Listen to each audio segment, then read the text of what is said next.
and some major breaking news. We literally just wrapped the show. We were writing our headlines when this came across the desk. Let's go ahead and put this up there on the screen from friend of the show, Glenn Greenwald. He reports exclusive as the Daily Wire has publicly negotiated a debate with Candace Owens. It secretly sought and has now obtained a gag order against her. Agreed to the terms, with Boring offering a series of conditions, including a no moderator debate, with Owens publicly accepting. Fair. 2 weeks later, many readers of both Shapiro and Owens noticed and complained the debate had not yet happened. On April 24th, Owens addressed those inquiries by explaining the Daily Wire had yet to propose the dates, while reiterating her strong desire to ensure the debate happened. But the debate was never going to happen. That is because the Daily Wire, in secret and unbeknownst to its readers, sought a gag order to be placed on Owens after she had called for a debate. They did this under the cover of secrecy before a private arbitrator at exactly the same time when they were claiming in public that they wanted this debate and were even negotiating the terms with her. To this date, the Daily Wire has not informed its readers, seeking to understand why the much-anticipated debate had not yet happened, that they had sought and obtained a gag order against Owens. The first thing I'm going to say is, as someone who is involved in and has been involved in arbitration and lawsuits, it's not this simple. And also knowing the Daily Wire crew, Jeremy, and Candace, I don't think it's so simple as to say that Jeremy behind the scenes was like, we're never going to have this debate. Mwahaha.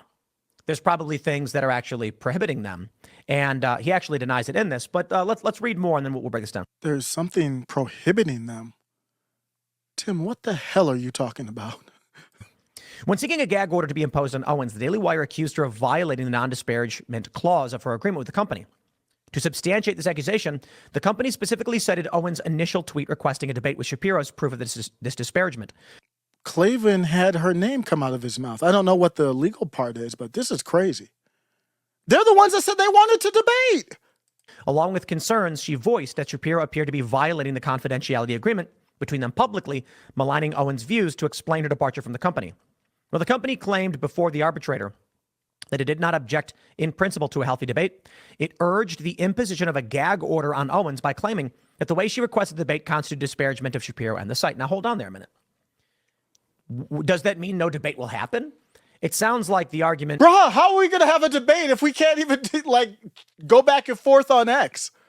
So far, based on Glenn's reporting on this, assuming it's all true, is that they said the way she's doing this is disparaging us. In what way was she disparaging? Man, this is crazy, Tim. We could do a debate, but calm down. Perhaps. To justify the gag order it wanted, the company also cited various criticisms of the Daily Wire and Shapiro on X that Owens had liked. This proceeding took place as part of an exchange of legal threats between the parties after the public agreement to debate about Israel was solidified. Some people call me whatever, think of the worst names, and I like the post. And sometimes they don't realize how I do it. And they've like, oh, he liked my post when he didn't understand that I was clowning him. I'm like, I just liked it just so you saw. I didn't reply. I just liked it as I read it. Those threats arose from the fact that various Daily Wire executives and hosts in both public and private were castigating Owens as an anti-Semite. On March 22nd, is that true, Tim? Daily Wire host Andrew Clavin published a 1-hour video that hurled multiple accusations, including anti-Semitism, at Owens. The Daily Wire cited Owens' response to that video, her defense of herself from those multiple occasions, as further proof that I don't know how these lawsuits work. I would ask Tim because he is an expert in them. Is it set up where they can have her name come out of their mouth and she can't respond? Maybe it is. He needed to be gagged. Now, I will say, I saw this and I think Clavin was absolutely wrong, misinterpreted a post about Candace Owens, believing it to be true. Candace Owens responded. The initial tweet from Owens was not only requested a debate, but also included a video from the popular comedian Andrew Schultz, who had mocked the Daily Wire for firing Owens over disagreements regarding Israel, and specifically mocked Shapiro for his willingness to debate only undergraduate students. The tweet underneath Owens' original debate request included a summary of Schultz's mockery of Shapiro, which stated, so they want to have a debate with Candace Owens, but they're mad that she quote tweeted Andrew Schultz. Schultz now realizes Ben Shapiro is only good at debating college liberals and can't win debates against serious competition. That sounds like that's what they're arguing, that's disparaging. I got to be honest, please do. If there's any truth to a legal filing from the Daily Wire that they're like, we don't want Candace Owens disparaging us, Look, I got to be honest. I'd be more of the mind of like, Candace, say whatever you want. You know what I mean? Say it. We'll say stuff back. I don't think they're served properly by this course of action. Actually, if they want to debate. But I do believe, and Jeremy Boring in this, he actually denies it. I do believe there's more to the story we probably don't understand. It's not so simple. After the prior restraint hearing sought by the Daily Wire and Shapiro, the arbitrator sided with them against Owens. The arbitrator agreed with the Daily Wire that Owens' call to debate Shapiro in her follow-up negotiations of the debate constituted disparagement of the company and Shapiro. Is it the Schultz post where they insulted him, saying he only debates college liberals? Because that's just not even true. Ben Shapiro, I don't even know when was the last time he had a yelling, I shouldn't say yelling, but, calling out college liberals at universities. Ben Shapiro has debated lots of people. The company argued that any... Yeah, but he's not known for those debates. He's known as smacking down young, stupid, ignorant, still developing college people, brainwashed college kids. Further attempt by Owens to debate, as well as her suggesting that the debate would expose the Daily Wire's real priorities, constituted criticisms of the site and of Shapiro. Criticisms that the arbitrator concluded Owens was barred from expressing under her contract with the company. The arbitrator thus imposed a gag order of prior restraint on Owens. Among other things, the order banned Owens from saying or doing anything in the future which could tarnish or harm the reputation of the Daily Wire and or Ben Shapiro. Given that the Daily Wire had argued and the arbitrator agreed that Owens' offers to debate Shapiro about Israel and anti-Semitism were themselves disparaging, the Daily Wire has ensured that the debate with Owens that they publicly claimed to want could not in fact take place. Any such debate would be in conflict with the gag order they obtained on Owens from expressing any criticisms of the site or of Shapiro. I'm going to pause and just say the reason why I'm skeptical of this, and I think that there may be more to the story, is that the arbitrator agreed with the Daily Wire. It sounds like we're not getting the full picture on this one. What do you mean? When asked for comment to be included in the story, Owens replied, "I wish I could comment on this, but I can't," to neither confirm nor deny. Jeremy Boring said, "Your story is inaccurate to the point of being false. Though he did not specify a single inaccuracy, nor did he deny that the Daily Wire had sought or obtained a gag order on..." Man, these people are funny, man. Owens, you see, this is where I'm just like, Glenn, come on, man. Wait, You're what? a lawyer. You get it.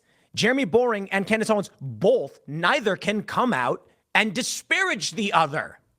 That's the point of arbitration. So here's what... Tim does not have a good argument at this point for me. You tell me somewhere in the comments if you disagree. Because you could say I'm biased now because I don't like the Daily Wire, but I think I call balls and strikes. So when they're right, they're right. Tim hasn't provided a good answer as to why he doesn't believe Glenn's story. Glenn has an awful lot of details. My question would be, where did he get those details from? We could say, how about I write this?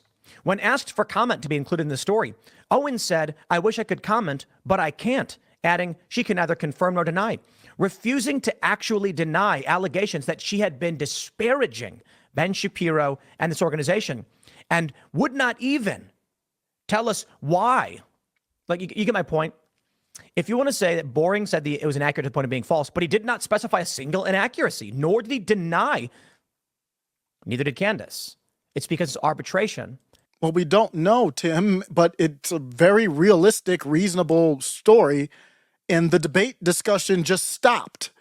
So we have evidence. I have more evidence, I think, than you do to back your point.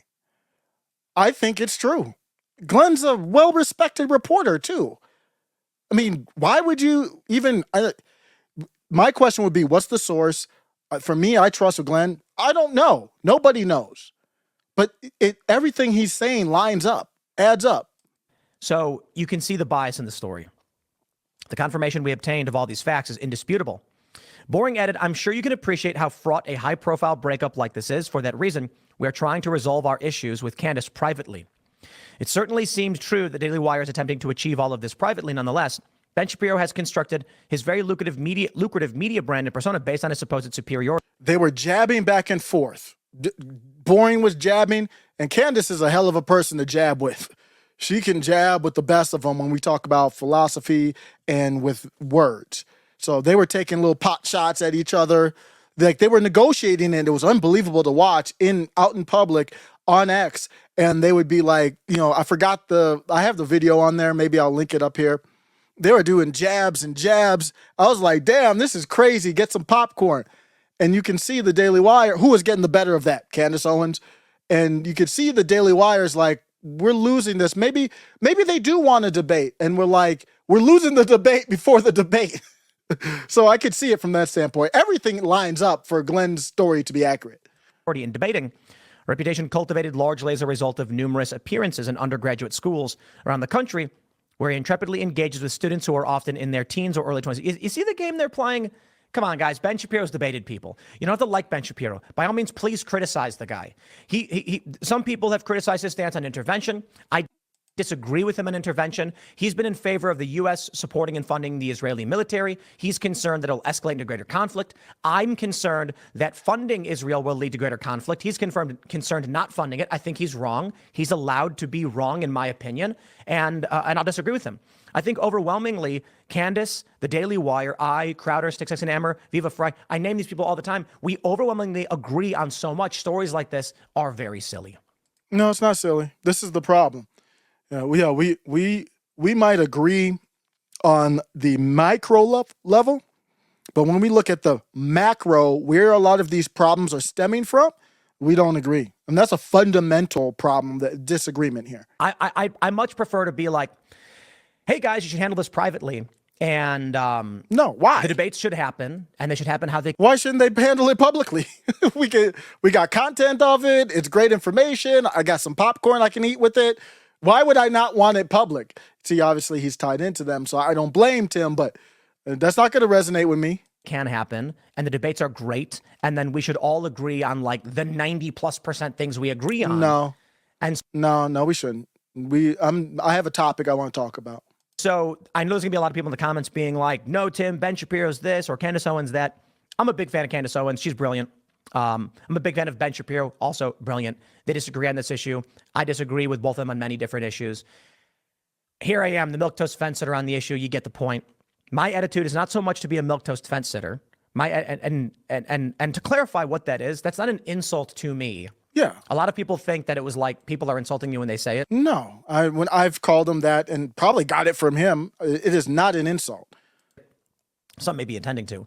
It comes from me trying to de-escalate conflict and be like, we should be agreeing on things we agree on and focusing on what we can accomplish together. And that includes the left and the right. There's a viral video right now. It's awesome. Where the right is chanting FJB and then the camera pans over and the left. So I'm going to stop it there. Yeah, that is a good video. But I say that a lot too, where I want to agree where we agree. Let's start with where we agree. And I've already been there with the Daily Wire. You agree on this and this. I did a video when they did the Lady Ballers. I agree on this and this. But when they come out, and Tim still has not addressed this, Ben Shapiro comes out and says questions are bad, unacceptable. Middle MAGA.